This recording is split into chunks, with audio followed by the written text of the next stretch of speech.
Falso profeta ameaça a Igreja Adventista e esse é um risco muito real. Se você quer saber sobre esse assunto, acompanhe esse vídeo até o final. Esse aqui é o canal Todavia, aqui a gente sempre fala da fé cristã ligada com assuntos contemporâneos.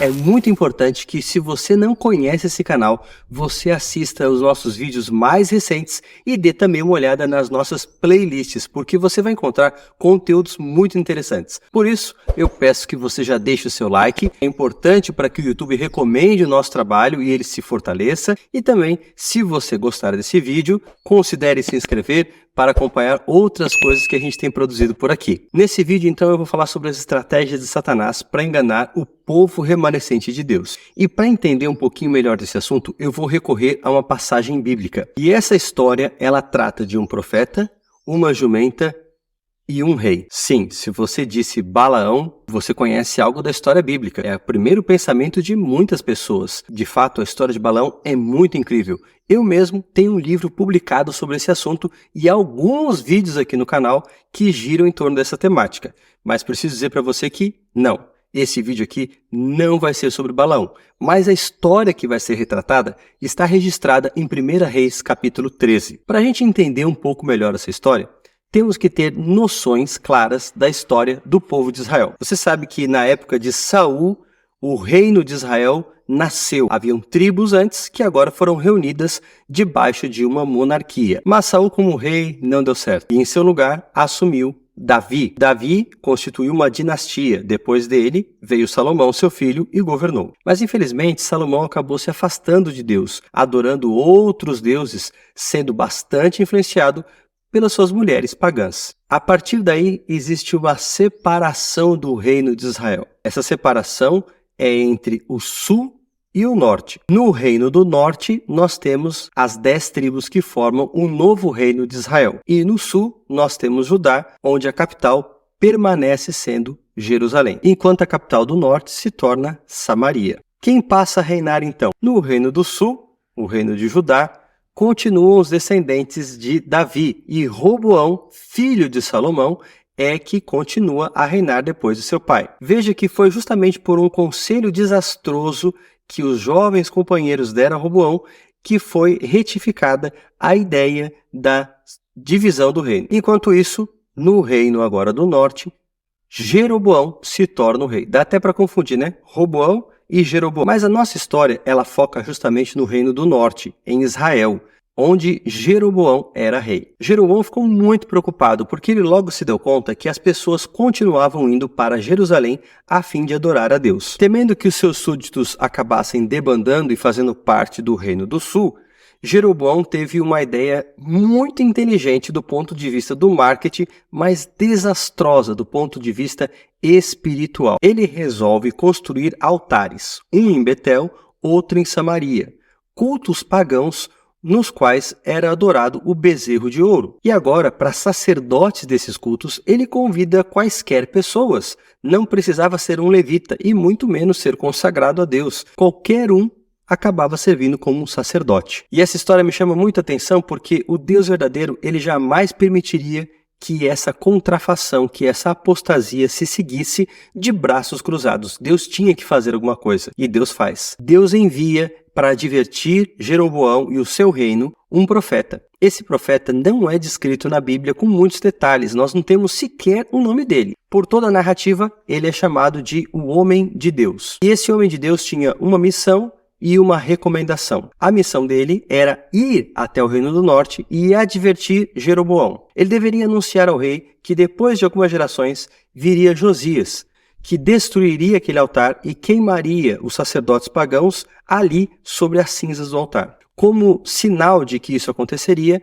à medida que ele proferisse essas palavras, o altar deveria se romper, vir abaixo. Junto com a sua missão, Deus deu ao homem de Deus uma recomendação. Ele deveria ir, cumprir a missão e voltar sem beber água e sem fazer nenhuma refeição ali em Israel. Depois a gente vai comentar um pouquinho sobre isso. Esse detalhe é muito importante para essa história. Bom, a essa altura você deve estar se perguntando, mas o que isso tem a ver com os últimos dias, com a Igreja Adventista? E eu vou pedir para que você espere mais um pouquinho, aguarde até a conclusão dessa história, porque ela é fantástica e vai nos ensinar grandes coisas. Fique até o final desse vídeo. O homem de Deus então faz a viagem e se encontra com Jeroboão. Jeroboão está acompanhando o seu séquito de sacerdotes pagãos no ato do sacrifício, quando ele é interrompido por aquele profeta ousado. O homem de Deus então lhe diz as palavras que Deus havia solicitado que ele fosse e dissesse, de que Josias viria sacrificar sobre aquele altar os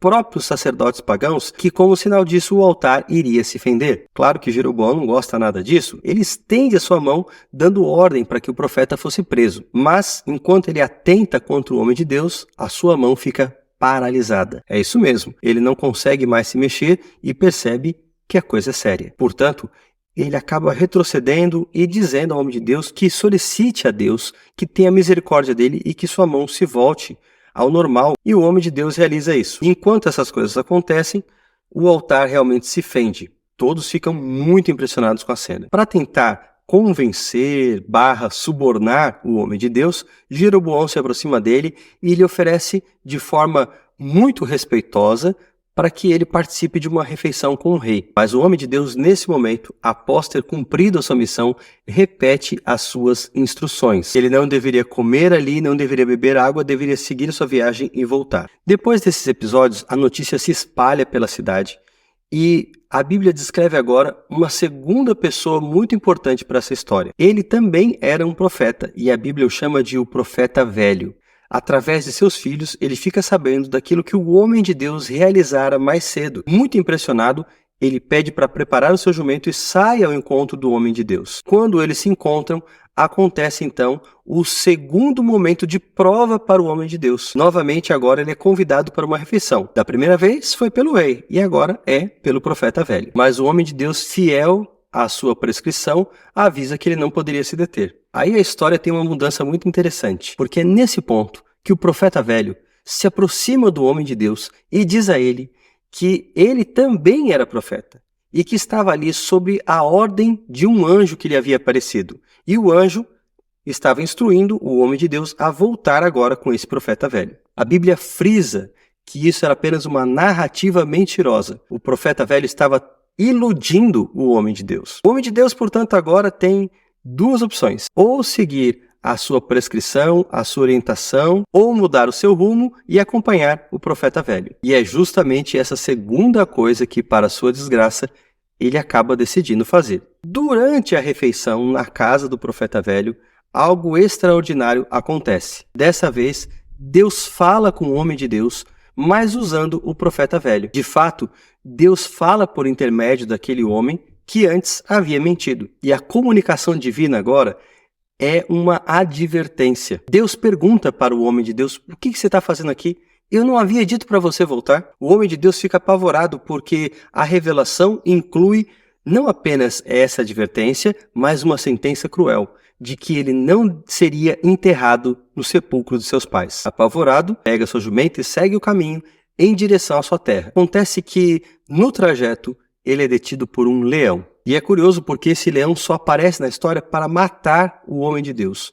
Ele não o devora, não se alimenta da sua carne. Pelo contrário, a cena aqui é muito estranha. De um lado, a jumenta parada, do outro, o leão e, no meio do homem de Deus, completamente morto. Talvez seja por isso que essa história tem alguns dos mesmos elementos. Um profeta que acaba se mostrando desobediente, um animal, a jumenta, e um perigo iminente. Na história de Números 22, o perigo iminente é o anjo do Senhor. Depois de 3 acidentes durante o percurso, Balaão começa a bater na sua jumenta e ela, miraculosamente, conversa com ele, dizendo: por que você está fazendo isso? Balaão fala: olha, você está me envergonhando na frente dos convidados? Até que a jumenta redarguiu: olha, mas eu sou sua jumenta querida, eu sempre te obedeço, eu já te contrariei alguma outra vez? Balaão fica pensando um pouquinho e é nesse momento que o anjo de Deus se revela, dizendo: olha, se não fosse a sua jumenta, eu já teria me encontrado com você e acabado com a sua vida. Lá estava, portanto, o perigo nessa história.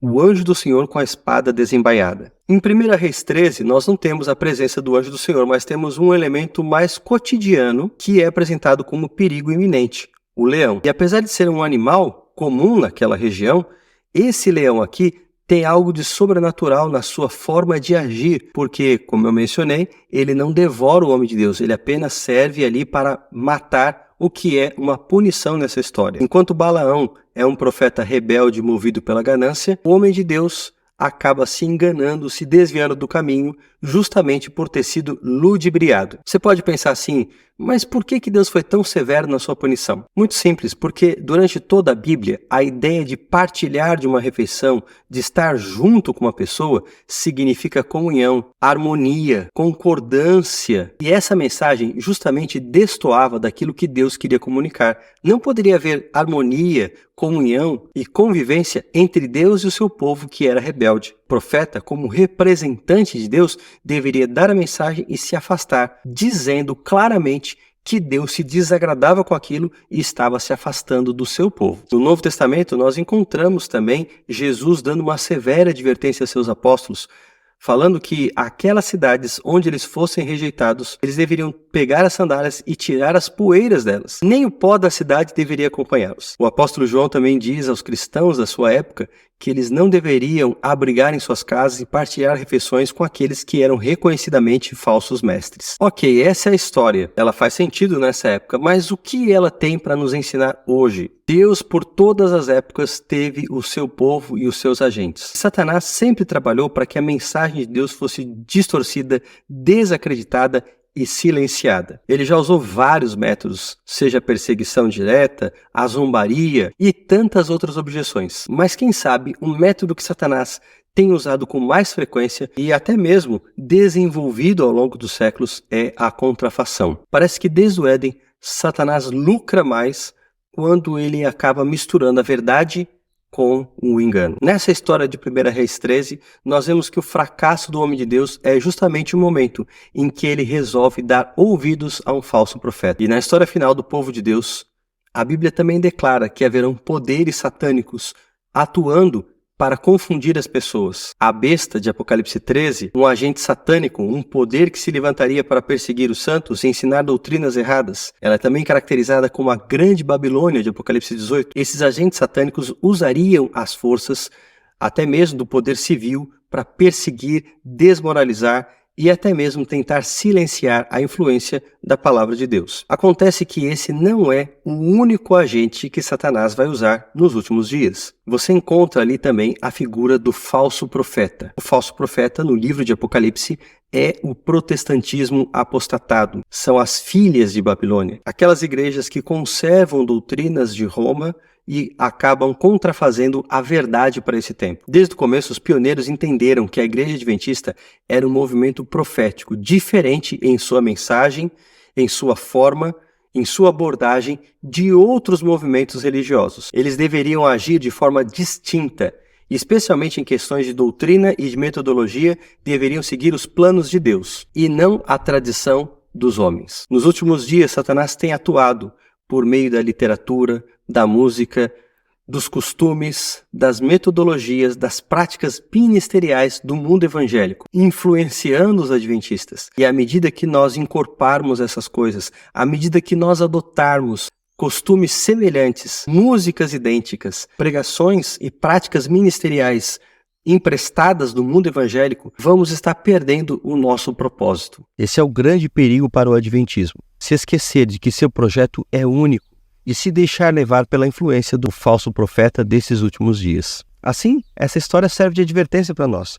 para nos mantermos fiéis àquilo que Deus disse e realmente buscarmos nas Escrituras a razão da nossa fé, estudarmos a fundo para não sermos enganados, para não nos deixar levar. Deus deseja que nós estejamos livres da influência do falso profeta. É necessário manter a identidade adventista. E há muitos vídeos aqui no canal onde eu falo sobre a importância de recuperarmos a identidade que Deus tem para o povo remanescente. E você, já tinha pensado por esse prisma? Já conhecia essa história do Velho Testamento? O que você acha sobre a identidade adventista hoje? Não deixe de compartilhar aqui as suas opiniões nos comentários e também de interagir com o comentário de outras pessoas. É muito legal quando essa discussão começa e podemos trocar ideias e experiências, o que nos leva a aprender cada vez mais. Não se esqueça também de deixar o seu like e se inscrever, porque toda semana nós temos vídeo novo aqui no canal. Até o nosso próximo vídeo, um forte abraço.